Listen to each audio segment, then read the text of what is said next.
कानापुर के जंगल में टुनटुनी नाम की चिड़िया रहा करती थी। एक दिन टुनटुनी चिड़िया से मिलने उसकी बहन सुंदरी कबूतरी आती है। दीदी, शादी के 2 साल गुजर गए हैं, अभी तक आपको कोई बच्चा नहीं हुआ। ऐसा क्यों नहीं करती कि आप कोई बच्चा गोद ले लो। बच्चों के बिना घर कितना सूना सूना लगता है। तू सही कह रही है सुंदरी, भगवान से मैं यही मांगती हूँ रोज कि मेरा खुद का बच्चा हो जाए, लेकिन शादी के काफी साल गुजर गए। अब तक मैं यही सोच रही हूँ कि मुझे कोई बच्चा गोद ले लूं। टुनटुनी का पति कालू कौवा शातिर किस्म का पक्षी था। टुनटुनी बच्चा गोद लेने की बात कालू कौवे को बताती है। देखो जी, अब मैं भी एक बच्चा गोद लेना चाहती हूँ।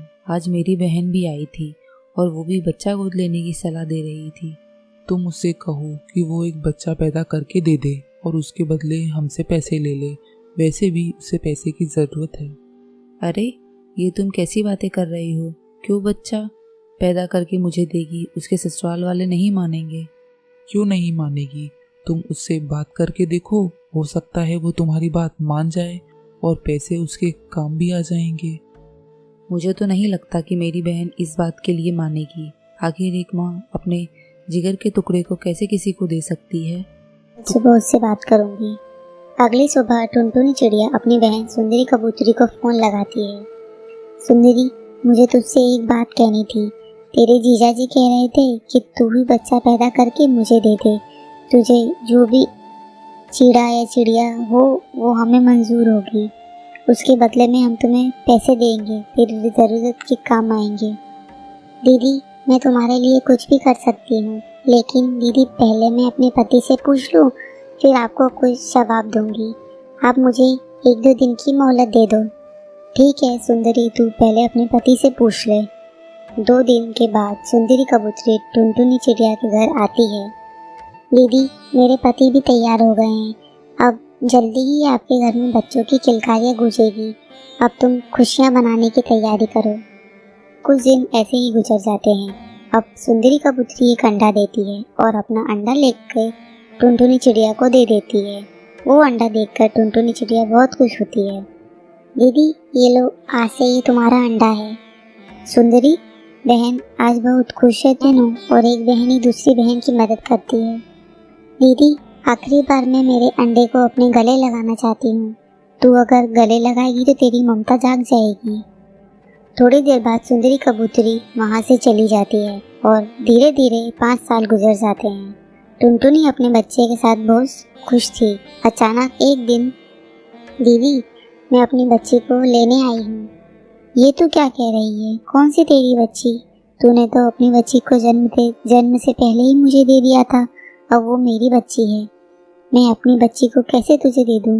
मैं अपनी बच्ची का मुंह देखे बिना एक निवाला नहीं लेती। उसी को देखकर मेरी सुबह होती है और उसी को देखकर मेरी रात होती है। मैं कैसे अपनी बच्ची को तुझे दे दूँ? दीदी, मैं कुछ नहीं जानती। मुझे मेरी बच्ची वापस चाहिए। उस बच्ची को जन्म देते ही मेरे अंदर कुछ कमियां नहीं दोगी तो मैं कोर्ट में जाऊंगी। सुंदरी बहन, मेरी बेटी को मुझसे अलग मत करो, मैं मर जाऊंगी उसके बिना। ये तो क्या मेरी बेटी रट लगा रखी है। वो तेरी नहीं, उसे मैंने जन्म दिया है। वो मेरी बेटी है। और ये रोना धोना नाटक छोड़ और जल्दी से मेरी बेटी को ला, यहाँ मैं उसे लेकर जाऊंगी। तभी वहाँ पर भूरी चिड़िया आ जाती है। मम्मी, आप क्यों रो रही हो? और ये आंटी आपको क्यों डांट रही हैं? तभी सुंदरी कबूतरी भूरी को खींचकर ले जाने लगती है।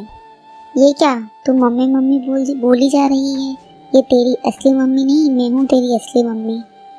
सुंदरी भूरी चिड़िया को जबरदस्ती खींचकर अपने साथ ले जाती है। टुनटुनी चिड़िया भूरी के गम में अपना सर पीट कर अपनी जान दे देती है। चंपक वन के जंगल में भूरी चिड़िया अपनी बेटी पीली चिड़िया के साथ रहा करती थी। पीली चिड़िया बहुत ही बदतमीज चिड़िया थी। वो अपनी माँ की कभी इज्जत नहीं करती थी। वो बहुत ही घमंडी भी थी। एक दिन पीली चिड़िया कॉलेज से घर आती है और अपनी माँ से बदतमीजी से बात करती है। माँ, मेरा कमरा इतना गंदा क्यों है और ये बेडशीट भी नहीं बदला है? अरे बेटा, वो नौकरानी को याद नहीं रहा होगा इसलिए छूट गया। तो ठीक है, नौकरानी को जल्दी बुलाया और उससे कहिए कि मेरी बेडशीट बदल दे। अरे बेटा, वो तो चली गई, तो खुद ही बदल लेना। ये क्या कह रही हो मॉम? मैं ये सब काम करूंगी अब। वो नौकरानी तो चली तो क्या हुआ, आप इस बेडशीट को बदल दीजिए। अरे पीली चिड़िया, तू ये कैसी बात कर रही है? तुझे जरा सी भी तमीज नहीं है कि अपनी माँ से किस तरह बात करनी चाहिए। मॉम, मैं कुछ नहीं जानती, मैं वॉशरूम जा रही हूँ, जब तक आप मेरा बेडशीट बदल दो। भूरी चिड़िया वॉशरूम चली जाती है। पता नहीं इस चिड़िया का क्या होगा, ये बहुत ज्यादा घमंडी होती जा रही है, इसकी बदतमीजी भी बढ़ती जा रही है। अगले दिन कॉलेज जाते समय पीली चिड़िया अपनी माँ से कहती है, मॉम मुझे 10,000 रुपए देना तो। अरे तू सुबह सुबह इन 10,000 रुपयों का क्या करेगी? वैसे भी तू तो अभी कॉलेज जा रही है ना, वहाँ पैसे का क्या करना? खबरदार मॉम, आज के बाद आपने मुझसे पैसों के बारे में पूछा, पैसों का क्या करूँगी? मैं बड़ी हो गई हूँ अब और मुझे अच्छा नहीं लगता हर सवाल का जवाब देना। आप तो मुझे पैसे देती हो या मैं खुद जाकर निकाल? फिर मुझसे कहना मत कि मैंने तुमसे बिना पूछे पैसे ले लिए। अरे बेटा, मैं तुझे पैसे दे रही हूँ, तू इतना नाराज क्यों होती है? ये ले पैसे, लेकिन इतने पैसे खर्च करना अच्छी बात नहीं होती। शाम को जब पीली चिड़िया कॉलेज से आती है तो उसके साथ उसके 2 दोस्त कालू कबूतरी और पिंकी चिड़िया भी उसके साथ आते हैं। पीली चिड़िया उनसे बैठने को कहती है, तुम दोनों यहाँ बैठो, मैं तुम्हारे लिए चाय नाश्ता अरेंज करके आती हूँ। थोड़ी देर बाद पीली चिड़िया आती है और उन दोनों से कहती है, अरे बताओ तुम दोनों को मेरा घर कैसा लगा? तुम लोग तो मेरे घर पहली बार आए हो ना। तुम लोगों को पता है इस बार कॉलेज के इलेक्शन में भी मैं लड़ने का सोच रही हूँ। जंगल के सभी पक्षी मेरे साथ हैं। हाँ, यह तो बहुत अच्छी बात है, तुम लड़ना, हम लोग तुम्हारे साथ हैं। तभी भूरी चिड़िया वहाँ चाय नाश्ता लेकर आती है। लो बच्चों, तुम लोग चाय पियो और किसी भी चीज़ की ज़रूरत हो तो मुझे बता देना। अरे पीली चिड़िया, तेरी नौकरानी तो बहुत मॉडर्न है। अरे तू छोड़ ना इन सब बातों को, तुम लोग चाय पियो। भूरी चिड़िया अपने लिए नौकरानी शब्द सुनकर बहुत दुखी होती है और वो वहाँ से जाने लगती है। भूरी चिड़िया कालू कबूतरी से टकरा जाती है और चाय कालू कबूतरी के ऊपर गिर जाती है। तभी पीली चिड़िया गुस्से से कहती है, ब्लडी चिड़िया, देखकर चल नहीं सकती, पूरी चाय मेरी सहेली के ऊपर गिरा दी। एक काम का बोला वो भी तुमसे अच्छे से नहीं हुआ, बेवकूफ कहेगी। अरे पीली चिड़िया, तू इतना नाराज क्यों होती है? लग गया होगा बेचारी से और इसमें गलती से गिर गया, इसमें इतना गुस्सा करने वाली क्या बात है? मैं भी अभी जाकर इसे साफ कर लेती हूँ। पीली चिड़िया का व्यवहार देखकर भूरी चिड़िया बहुत दुखी होती है और वह रोते रोते अपने घोंसले में चली जाती है। पीली, तूने अपने काम वाले को बहुत बोल दिया है, उसे इतना नहीं बोलना चाहिए, वो बेचारे गरीब होते हैं। लेकिन इसका मतलब ये नहीं कि हम उनकी इज्जत करना छोड़ दें। मैं जाकर उनको समझाती हूँ। कालू कबूतरी भूरी चिड़िया के पास जाती है और उसे समझाती है, देखिए मैं पीली चिड़िया की तरफ से आपसे माफ़ी मांगती हूँ, वो थोड़ी घमंडी टाइप की चिड़िया है, इसलिए उसने आपसे इस तरह से बोल दिया। प्लीज़ आप रोना बंद कर दीजिए। बेटा, मैं रोऊं नहीं तो क्या करूँ जब अपनी बेटी मुझे नौकरानी बोल रही है। क्या कहा आंटी? आपने पीली चिड़िया आपकी बेटी है? प्लीज़ आंटी, मैंने आपको गलत फहमी में नौकरानी कह दिया, मुझे माफ़ कर दीजिए। बेटा, इसमें तुम्हारा कोई दोष नहीं है, मेरी किस्मत ऐसी ही है। पीली के पापा के जाने के बाद मैंने ही उसे पीली चिड़िया को जिद्दी बना दिया है और वो अच्छे बुरे की समझ भूल गई है।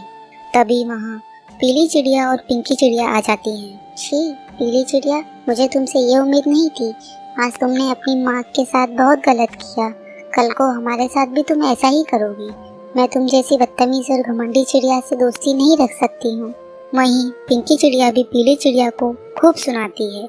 यह सब सुनकर पीली चिड़िया का सर शर्म से झुक जाता है और वो अपनी माँ से माफ़ी मांगती है। माँ, मुझे माफ़ कर दीजिए, मैं कभी भी आप पर गुस्सा नहीं करूँगी। यह सब सुनकर पिंकी चिड़िया और कालू कबूतरी बहुत खुश होते हैं और इस तरह पीली चिड़िया अपने माँ के साथ खुशी खुशी रहने लगती है।